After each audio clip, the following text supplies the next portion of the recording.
News. They work 24 hours a day, 7 days a week. We're talking about public safety. Public Safety Chief Randy Berber will be in the studio to answer questions students have been asking. Chapman University is hosting the Public Sociology Conference. Find out more coming up next on Chapman News.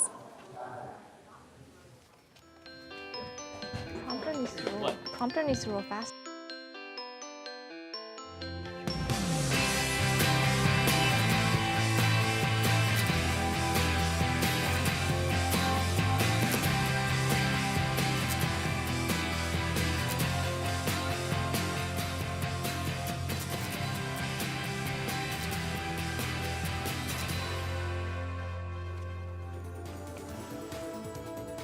Welcome to Chapman News. I'm Joan Park. Today we'll have an update on the big split happening at the Crystal Cathedral. And I'm Usman. Also coming up later in entertainment, Matt Prichard will give us his list of OC events and shows to see in the coming week. But first, Chapman University is hosting the Faceless Latino Immigrant Conference this weekend. Amanda Starantino reports live from campus. Amanda, what topics will be discussed at the conference? Chapman University is hosting the Fearless Latino Immigration Pathways to Resistance Conference today and tomorrow. 160 people have registered to attend this conference, including guests from Padres Unidos, UCLA, the Dean of UC Davis, and local law firms. The purpose is to tie together academic, scholarly, and legal standpoints on the main debate of illegal immigration. Now they're going to discuss issues such as education, legal issues, and how the media portrays immigrants in society today. Now, Dr. Victoria Carty, along with two other Chapman professors, have organized this conference, and Dr. Carty is hoping to make a book out of this to compile all these ideas and issues that people have stated today. Now, Chapman students can attend this conference in Beckman 404. It's here the rest of today and all of tomorrow. There's free food, and they're able to participate in the panels. Reporting live from Beckman Hall, I'm Amanda Starantino, Chapman News. Thank you very much, Amanda. A building once sought after from Chapman University is cutting ties with its founding family, Madeline Dodd. Has more from Garden Grove. Cathedral pastor Sheila Schuler Coleman announced on Sunday that she's breaking away from the church and taking the congregation to a new location under the name Hope Center for Christ. And we all know that a church is not a building. A church is people. A church is you and it's me. And that's why we will always be here for you. Schuler indicated the new move was spurred by a $50,000 donation from a fellow supporter. Her departure came one day after her parents, the Reverend Robert H. Schuler and his wife Arvella, resigned from the Crystal Cathedral Board of Directors, leaving behind the church Schuler founded in 1955. With the last of the Schuler family now completely removed from the Crystal Cathedral, the real question is, where's the congregation headed? Mad. I've been there 50 years, and I can't see changing around. Moments after the announcements, another pastor of the church assured the congregation that regular services will continue, forcing members to remain with the Garden Grove Church or follow Schuler Coleman. The church campus was sold to the Roman Catholic Diocese of Orange in February for $57.5 million. The ministry has 3 years to find a new home. Reporting from Garden Grove, Madeline Dodd. Pastor Sheila Schuler Coleman will kick off church services much like her father did, at a Move Theatre. The first service will be held inside the Blocks Theatre number 15 at 9 a.m. Marijuana is legal in the state of California with a prescription, but it isn't allowed on Chapman's campus per the Student Conduct Code, whether you own a marijuana card or not.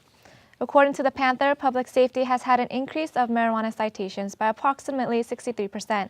It's not all that bad news, however, as other crimes such as theft have decreased by 10%. Since 2010, besides the autumn bus thefts, bicycles remain the most common item stolen.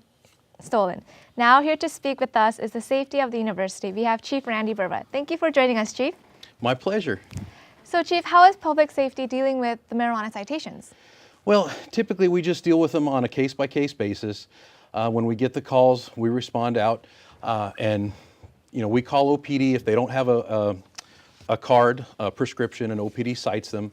If they do have a prescription, we tell them they can take their marijuana off campus, but they can't have it on campus. And one of the reasons for that is, even though it's legal in California to possess for medical reasons, it's still federally a controlled substance, and by federal law, we can't have it on campus because we have to report federal laws through Clery, so there's federal legislation, and also because Chapman receives federal funding. Thanks for that, Chief. Well, we're finding that Chapman house parties are happening every single week now, and we're finding that our students are keeping public safety very busy with this. What kind of issues are arising because of these house parties which the students are holding? Really, the issue is that just a common issue of good neighbor relations.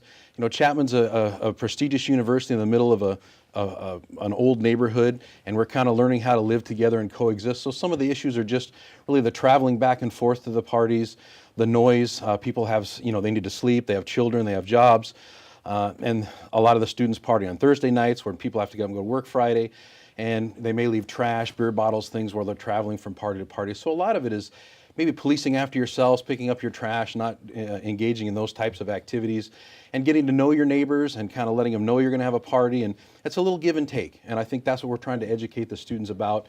It's just kind of that coexistence in the environment we have. So with that said, since St. Patrick's Day is coming up and a lot of students are planning parties, do you have any precautions, recommendations students can take? I would say, yes, talk to your neighbors. If you're going to have a party, go knock on a few doors down on either side or the other side and let them know, you know, we're going to have a party. If it's going to get really, really, you know, out of hand, please let us call. Give us a chance to tone it down or shut it down first before you call the police or public safety has to respond. So really, again, it's about that communication and being a good neighbor. And just finally, I have a last question here from a student from Facebook.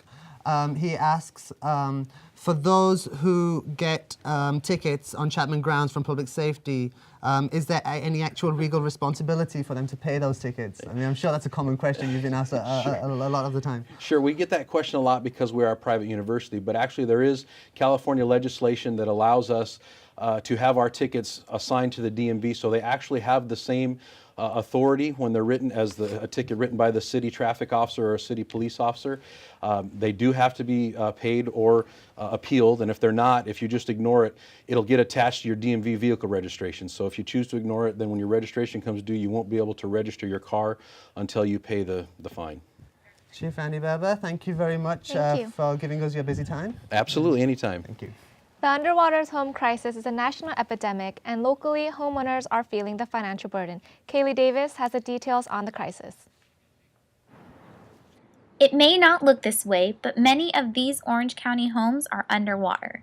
No, not literally, but the term is used to describe an equally frightening situation for homeowners. Many OC homeowners with a mortgage are owing more than their home is actually worth. The number of borrowers with a negative equity is a product of foreclosures and dropping home prices. Phil Immel, OC's real estate guru, explains it's not just the homeowners, but lenders like Wells Fargo and Bank of America are at fault as well. Then the last cycle, what happened is they found mortgage-backed securities that they could sell off to Wall Street, who had a big appetite for them, and there was a lot of fraud with both consumers and with loan officers, lenders, and banks for high production, and the quality of the loans went way down, and therefore when people stopped making payments, it became an ongoing problem downward. According to America Underwater, a website striving to stop the increase in underwater mortgages, California is housing the most damage. And while many homeowners are feeling helpless, the government and the Obama administration may be taking notice. According to the LA Times, the government is issuing a $25 billion settlement over alleged foreclosure abuse. This is like being in the ER room and they keep trying everything to make, you know, the patient better. Well, the real estate market's it's a multifaceted business and affects many other businesses. The latest settlement, which is expected to be approved by a federal judge, outlines new standards for mortgage servicers, including many to prevent robo-signing and other problems for homeowners, like so many here in Orange County. For Chapman News, I'm Kaylee Davis. Troubled homeowners can upload their stories to American Underwater's blog by visiting americaunderwater.org and clicking on the Faces of the Crisis. Carnivores, listen up. A new study reveals that eating any type of red meat might increase the risk of premature death.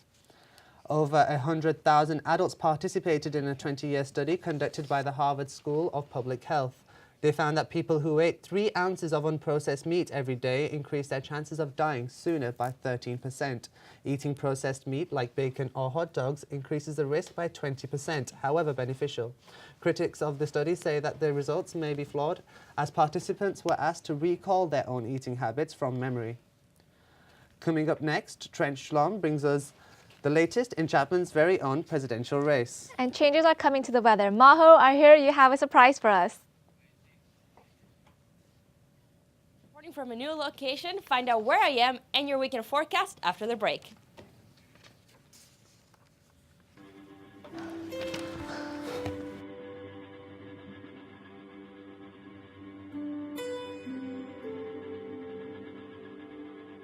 I wanna leave my footprints on the sands of time. Know there was something that meant something that I left behind. When I leave this world, I'll leave no regrets. Leave something to remember so they won't forget I was here.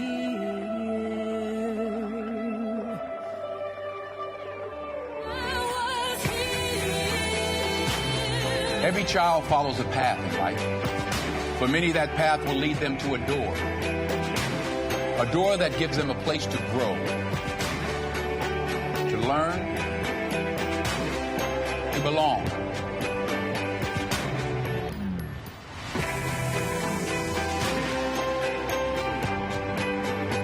A place to forge their future.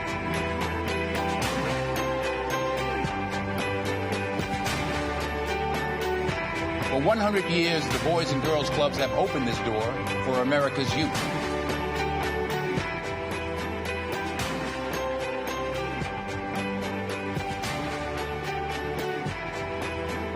Because while many doors open, these doors transform. They did for us. Support your local Boys and Girls Clubs. Great futures start here. Welcome back. Thank you for joining us. You're watching Chapman News. I'm Usman. And I'm Joan Park. So it's now time for weather, but Majo is nowhere to be found in the studio. So true. How far did she really go for this week's weather? Where in the world is she? Majo, where are you? Hi guys, today I'm reporting from Chapman's very own pool. I'm at the Masson Family Beach Center. And as you can see, not a very sunny day here in SoCal, so I actually don't need these. But we're still considered pretty lucky as we are not part of the top 10 tornado states. The Weather Channel just released the list of the top 10 tornado states, and I'm gonna give you the top 3. Number 3 is the 9th smallest state in the country. It's Maryland. Number 2, the state of Kansas. Dorothy could have told you that one. And number 1, the so-called Sunshine State. That's right, Florida is the state with the most tornadoes of the country. It is also the thunderstorm capital of the country. Not a lot of sunshine.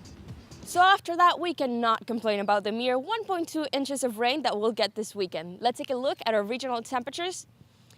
We have 76 in Phoenix, Arizona, 74 in Vegas, and then mid-50s and 60s throughout New Mexico, Colorado, and California. Currently in Orange, the temperature is 61 degrees Fahrenheit.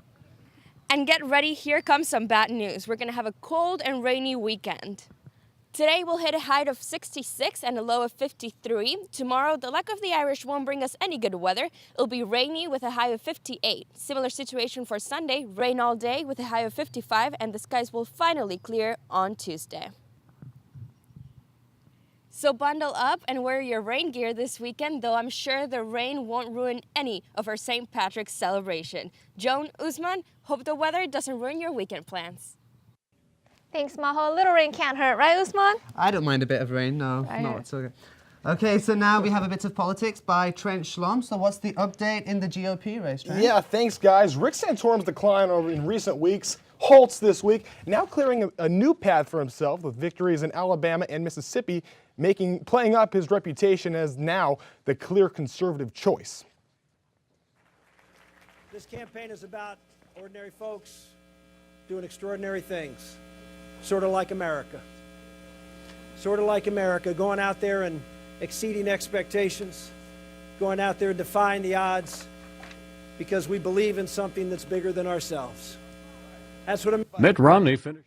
As for Mitt Romney, evangelicals and conservatives have demonstrated their opposition to a more moderate nominee. Despite Romney having more delegates than all the GOP candidates combined, he also had a large financial hand to help him. His super PAC spent over $2 million in Alabama and Mississippi on television ads and has already started advertising in Illinois. Romney did give a statement after this week's primary saying, "I would like to congratulate Rick Santorum on his victory in Alabama and Mississippi. I am pleased that we will be increasing our delegate count in a very substantial way after tonight. Ann and I made a lot of new friends in Alabama and Mississippi. We look forward to campaigning in the general election."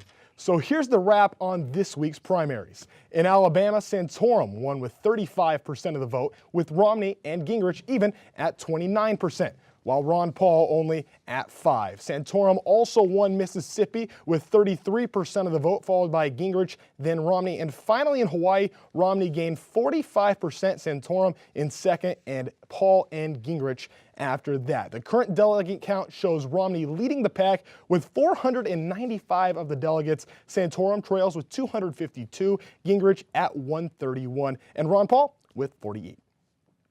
There are a total of 1,144 delegates that are needed to win. But keep in mind, this year, maybe more so than ever, no delegates are tied to their state, and it will all come down to how the delegates vote at the national convention. While the national media closely tracks the GOP race across the country, we asked Chapman News reporter Amanda Starantino to see how much students at Chapman are paying attention to this year's election. The 2012 presidential election is coming up in a mere 8 months. Let's see how well Chapman students are informed about the upcoming race. Can you name any of the GOP candidates? I can. Rick Santorum, Newt Gingrich, Mitt Romney, and Ron Paul. Do you know what GOP stands for? No. Do you know what GOP stands for? No. Hold on. Do you know what party it is? I don't think it's either party. Do you know who the Democratic candidate is? It's Obama. And do you know when the presidential vote is? No, but I am registered. Looks like Chapman students are not as informed about the upcoming elections as college students are expected to be. Hopefully by the time November rolls around, they'll have a better understanding of what's going on. Reporting for Chapman News, I'm Amanda Starantino. Thanks, Amanda. Wow, that's scary. Chapman students, turn on the news. Find out what's going on. We can only hope that Chapman students are more informed about their presidential election here on campus as Student Government Association elections begin next week. Bryce Anderson, Chris Jundeff, Bajan Monsini, and Julia Paju-Esfar are the candidates for SGA president. Brenton Burke, Brandon Tracy, and Alyssa McGrady Beach are your vice presidential candidates.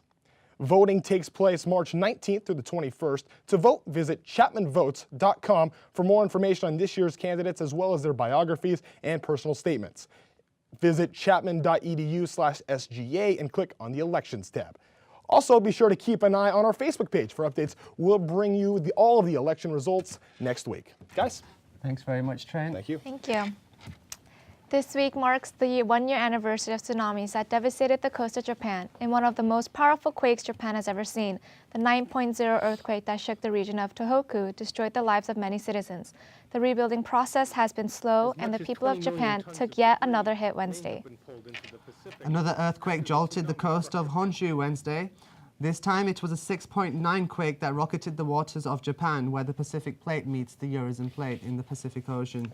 Multiple tremors were recorded by the USGS. Little to no damage. The latest series of earthquakes have been reported. Later on, as promised, Matt Prichard will have some fun local events that you might want to check out. And coming up next, Katharine Lathrop will tell us all about your Chapman and local sports. Kat, what's up this week? Coming up in sports, the Chapman women's tennis team is in action. We have the highlights from their match. Plus, golf's legend hits the links at Newport Beach Country Club. We have a preview of this weekend's tournament when we return. Your news.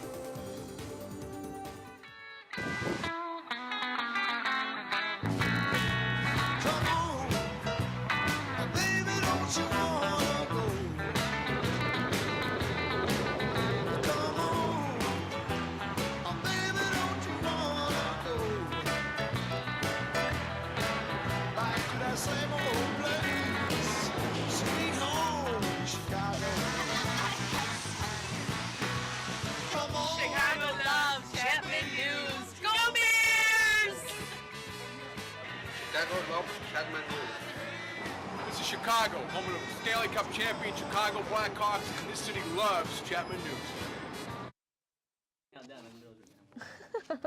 So you're happy? Yes. Is it on? We're like in the middle of the shot.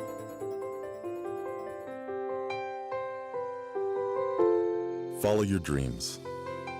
Chapman University. Chemistry, physics, computational science, biology. Start doing research in your first year.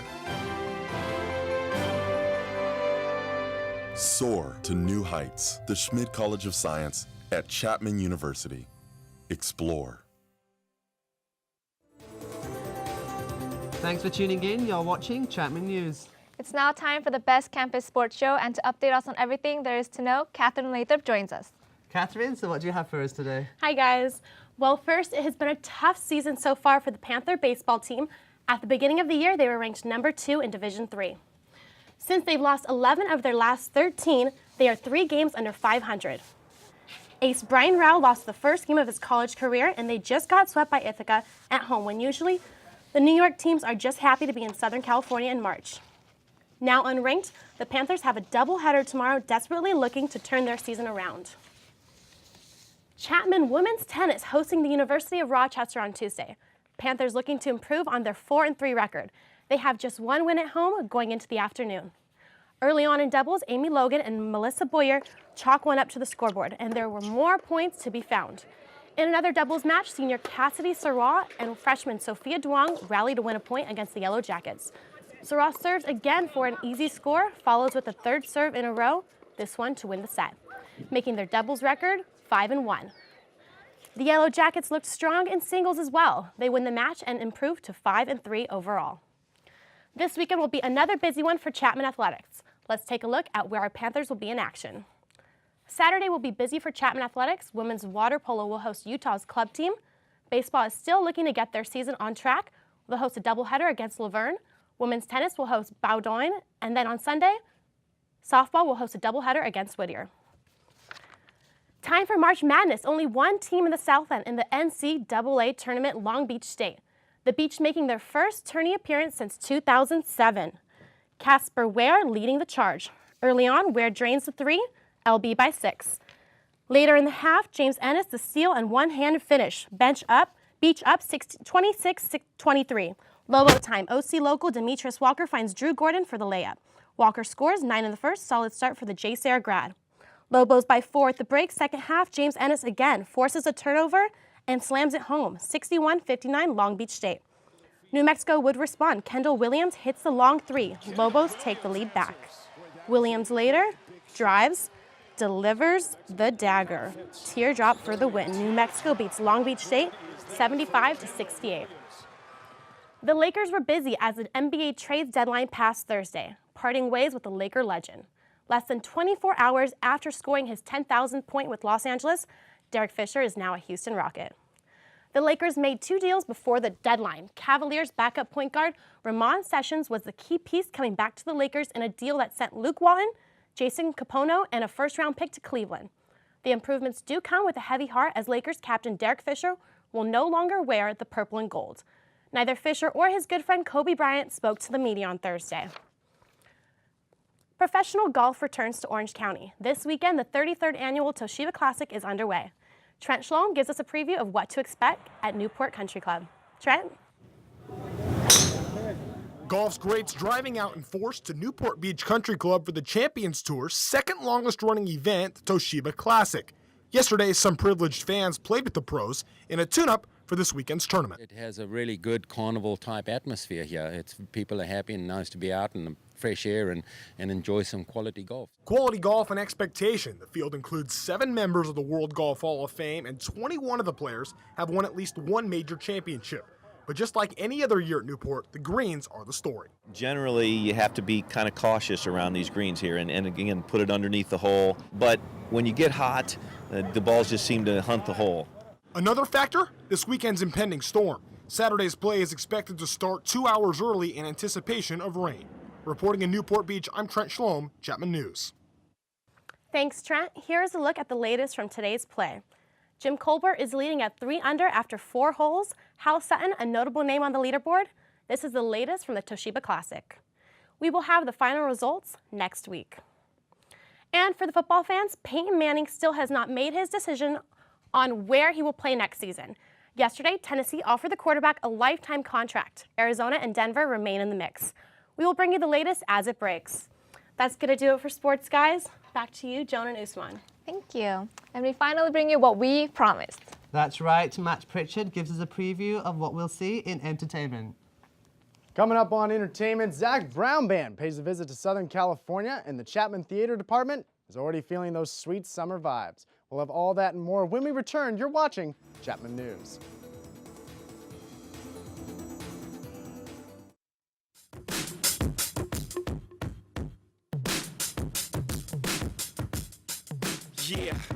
Yeah, I'm out at Brooklyn. Now I'm down in Tribeca, right next to the Narrow. But I'll be hood forever. I'm the new Sinatra. And since I made it here, I can make it anywhere. Yeah, they love me everywhere. I used to cop in Harlem. All of my Dominicanos right there up on Broadway. Pulled me back to that McDonald's. Took it to my stash spot, 560 State Street. Catch me in the kitchen like a Simmons whipping pastry. Cruising down A Street, off-white Lexus. Driving so slow, but BK is from Texas. Me, I'm out there Bed-Stuy, home of that boy Biggie. Now I live on Billboard, and I brought my boys with me. Say what up to Tata, still sipping my top. Sitting courtside, Knicks and Nets give me high five. I be spiked out, I could trip a referee. Tell by my attitude that I most definitely from.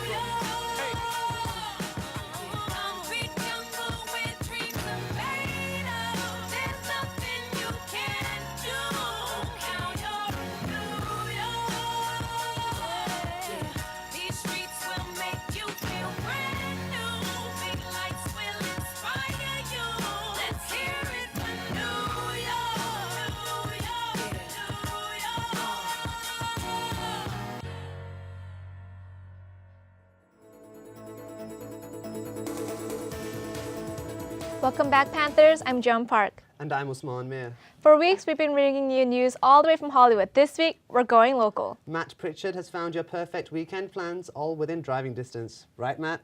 That's right, Usman. Welcome to paradise, everybody. That is the message circling the streets of Hollywood as the Tony Award-winning play American Idiot made its Los Angeles debut on Wednesday.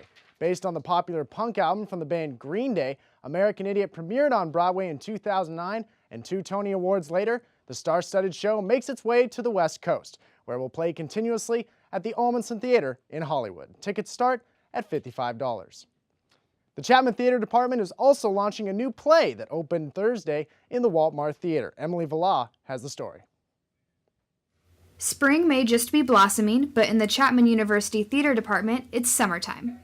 Playwright Charles Mee takes a deeper look at love and humanity in his play titled Summertime. It's a fun show, it's a comedy, and it's really, I think Charles Mee is trying to say that the complexities of relationships never end. It doesn't matter if it's in the summer or if it's in the wintertime. With a terrific cast and dynamic themes, Summertime is a show you won't want to miss. It really does a good job of getting to the core of just what it is to be in a relationship. And not just relationships as in like a romantic type, but relationships as friendships, marriages, lust. I mean, it really does a good job of exploring all the various aspects of love as we as humans know it. Summertime is now open through March 24th, with shows at 7:30 p.m. Thursday through Saturday, and a matinee performance Saturday, March 24th at 2 p.m. Reporting from the Waltmart Theater, I'm Emily Villa, Chapman News. Chapman students can purchase tickets for $5 a half hour before the show and $20 for the general public. Orange County will be getting a taste of the Deep South in early April as the 2010 Grammy Award winner for Best New Artist, Zac Brown Band, comes to the Verizon Wireless Amphitheater. The band's latest album, You Get What You Give, was released back in 2010 and reached #1 on both the Billboard Country Album and Billboard Top 200 lists. Tickets start at $40, and don't worry, fried chicken and ice cold beer will be served at the show. Ever wish you could see your favorite classic films on the big screen? The Triangle Square Theaters in Newport Beach is doing just that. Each week, a different classic movie will be shown, with the next one being Young Frankenstein, Monday, March 19th at 7 p.m. The classic comedy is listed at number 13 on AFI's top 100 funniest movies of all time, and moviegoers can enjoy a good laugh for just $7. The popular book series The Hunger Games had its grand premiere this past Wednesday to the overwhelming joy of many a teenage girl. I think I speak for the entire male race when I say thank goodness it isn't about vampires. All kidding aside, The Hunger Games is expected to draw huge numbers at the box office and possibly fill the void that the Harry Potter series is leaving. The first installment of the series is set to begin Friday, March 23rd, and midnight showings can be found at every major movie theater in and around Orange. That does it for entertainment. Get out there, folks, and enjoy all that Orange County has to offer. Back to you at the desk. Matt Prichard, thank you very much. Please log on to our newly redone website at chapmannews.tv to see all of our episodes, Chapman biographies and top headlines. And make sure you follow us on Facebook, facebook.com/Chapman News, Twitter at Chapman News, and YouTube at youtube.com/Chapman News. That's it for this week's Chapman News. St. Patrick's Day is coming up this weekend, so remember to wear green. And I'm Joan Park. Stay safe out there, Panthers.